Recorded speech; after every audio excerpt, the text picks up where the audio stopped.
Perubahan tampak begitu jelas di tim PSM Makassar jelang bergulirnya kompetisi Liga 1 Indonesia musim 2023-2024.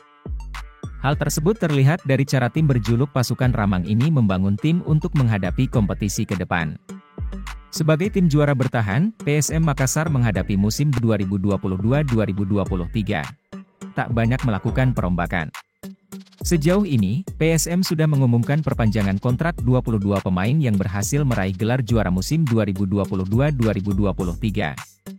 Serta baru mengumumkan satu rekrutan anyar yakni Rizky Pelu dengan durasi kontrak selama 2 tahun.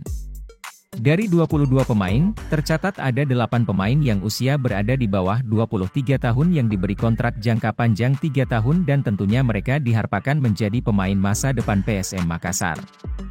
Di antaranya ada, kiper utama Reza Arya Pratama yang masih berusia 23 tahun. Selanjutnya 7 pemain jebolan Akademi PSM Makassar yang masih berusia di kisaran 18-20 tahun. Mereka yakni Adil Nur Bangsawan, Mufli Hidayat, Ricky Pratama, Sultan Zaki, Ananda Raihan, Victor Dethan dan Zaki Asraf. Langkah yang diambil PSM Makassar ini terbilang cukup baru dan baru dilakukan di musim 2023-2024. Dari 18 klub peserta Liga 1 2023-2024 PSM Makassar yang paling banyak menyodorkan kontrak panjang kepada pemain muda.